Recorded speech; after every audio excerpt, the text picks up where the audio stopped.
In this video, I'm going to show you how to remove the password requirement from the App Store on your iPhone.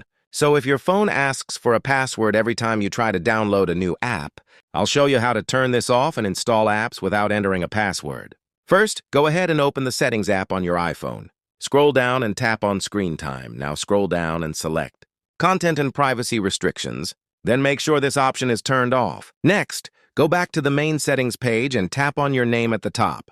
After that, tap on Media and Purchases, then choose Password Settings. You may be asked to enter your Apple ID password to access these options. Under Free Downloads, turn off Require Password, then tap the check mark in the top right corner to save. Now, return to the main settings page and scroll down to Face ID and Passcode. Here, look for iTunes and App Store and make sure this is turned off. Once you've done that, open the App Store, and you should now be able to download apps without being asked for a password.